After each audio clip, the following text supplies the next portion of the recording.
ever wondered how a child learns to ride a bike? It's not just about pushing the pedals, feeling the wobble and correcting it. Judging the speed and seeing where they are going all at once. This amazing ability to take in information from our surroundings and our own bodies and then use it to do something meaningful is called sensory integration. It's a bit like being a conductor of a big orchestra. Your brain is the conductor, and all your senses are the musicians. When they all play together in harmony, you can create beautiful music, or in this case, navigate the world successfully and happily. For many children and adults, this process happens automatically, without a second thought. But what happens when the conductor's a bit overwhelmed or the musicians aren't listening to each other? The result can be a bit chaotic. This is where occupational therapists or OTs come in. We often see individuals who struggle with everyday tasks, not because they aren't trying but because their sensory systems are not working together as they should. Understanding sensory integration is like being given a special key. When most people think about senses, they think of the classic 5: sight, sound, smell, taste, touch. These are, of course, incredibly important. They are our windows to the outside world, telling us what's happening around us. But sensory integration theory, first developed by an occupational therapist named Dr. A. Jean Ayres, introduces us to a few more hidden senses that are just as crucial for our daily lives. These senses tell us what's happening inside our bodies. Understanding all of them is the first step to understanding how we can help when they are not working together as well as they could be. It's like knowing all the instruments in the orchestra, not just the loudest ones. Let's meet these hidden senses. First, there's the vestibular sense. This is located in your inner ear, and it's your internal gravity detector. It tells you about balance and movement. It lets you know if you are moving or still, how fast you are going and in what direction. It's the sense that helps you stay upright when you walk on an uneven path, or know which way is up when you do a somersault. Without it, we'd all feel a bit like we were constantly on a boat in a rough sea. It's a fundamental sense that gives us a feeling of security and stability in the world. Next up is proprioception.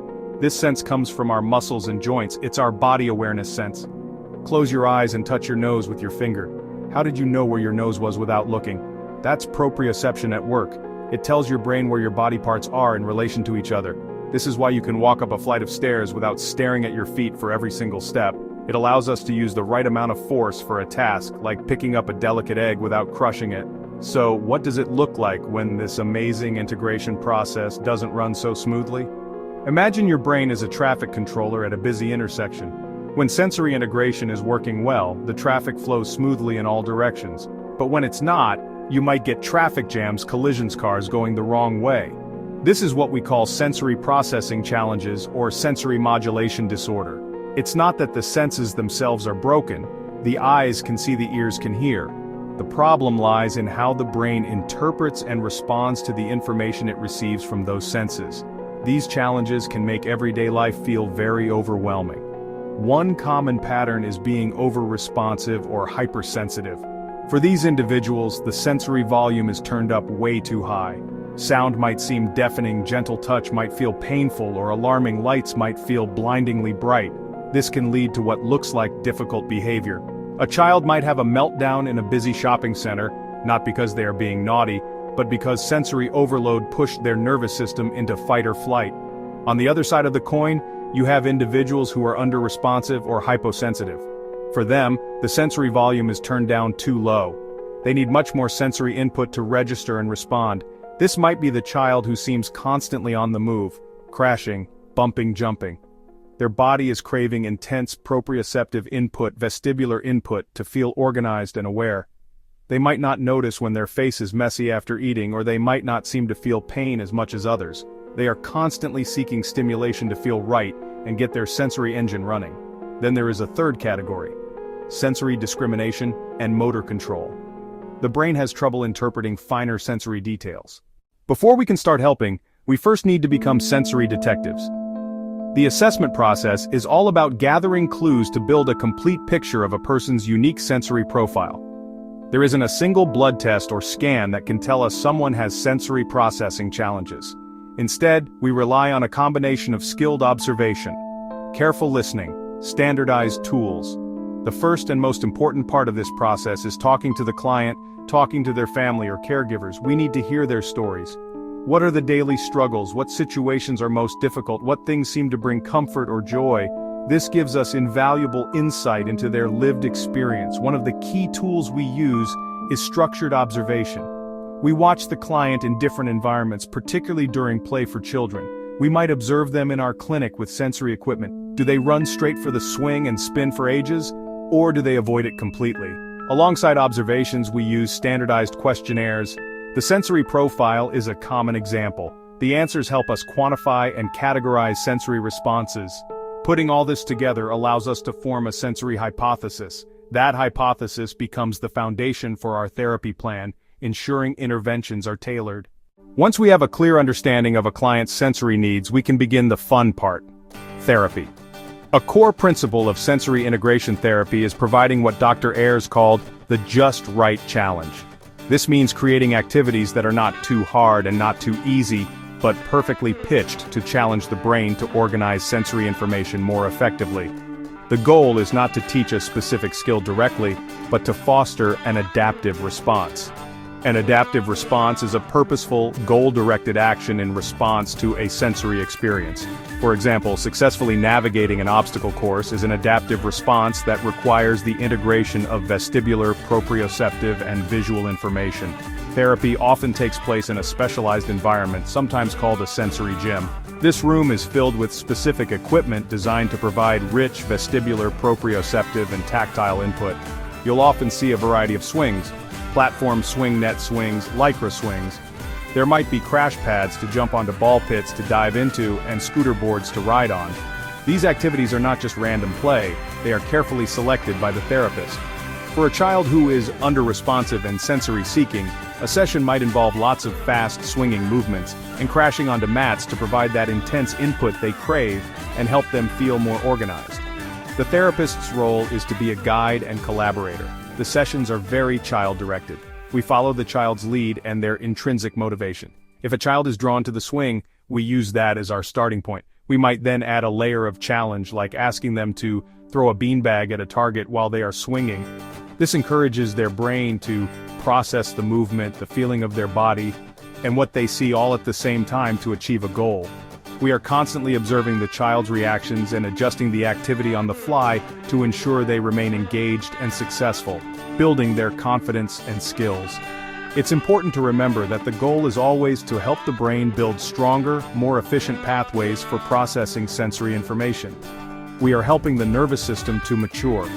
For a child who is over-responsive to touch, we would never force them to touch something they find unpleasant. Instead, we might start with deep pressure activities like rolling a large therapy ball over them, which is often calming.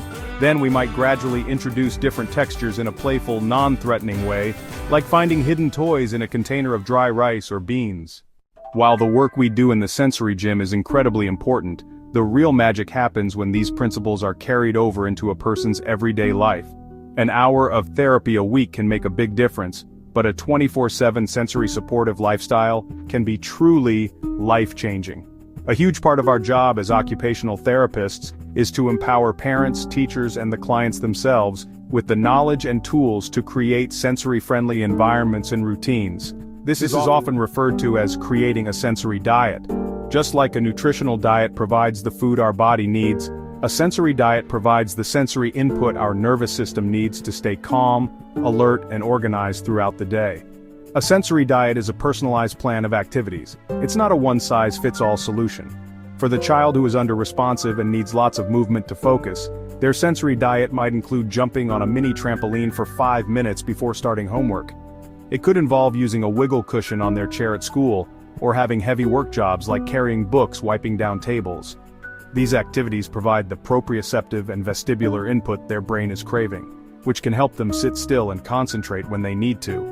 For the child who is over-responsive and easily overwhelmed, their sensory diet will focus more on calming and organizing activities. We might suggest starting the day with some slow, rhythmic rocking in a rocking chair and listening to quiet music. We could recommend providing a quiet, cozy corner at home, or in the classroom where they can retreat when things get too much. We might also suggest environmental modifications like using noise-canceling headphones in loud places. wearing sunglasses to reduce glare, choosing clothing without itchy tags and seams. These strategies help reduce the sensory bombardment and keep the nervous system calm and regulated. The key to a successful sensory diet is collaboration. We work closely with families and schools to figure out what is practical and achievable, creating a supportive network that extends far beyond the therapy room. In conclusion, embracing the principles of sensory integration is a fundamental shift in how we view our clients. It moves us away from a purely behavioral perspective and lets us see the world through their sensory lens. This deepens our empathy and improves client-centered care. When we understand that a child's inability to sit still is not defiance, but a quest for vestibular input, our approach changes. We stop trying to control behavior and support the underlying neurological need, a more effective, compassionate way to work. This empowers clients and families. Explaining the why in jargon-free language demystifies their experiences. Suddenly things make sense. A child isn't just a picky eater, they may struggle with texture or the smell of food. That knowledge reduces blame, reduces frustration, and replaces it with understanding and proactive strategies. It gives parents a new language and a framework for solutions, fostering competence and hope for the future. Practical strategies from sensory integration provide tangible improvements. Create a sensory diet to help a child focus at school. Modify the environment to prevent sensory overload. These interventions improve daily participation, help individuals feel more organized, comfortable, and confident so they can engage in what matters, playing with friends, succeeding in school, enjoying family meals.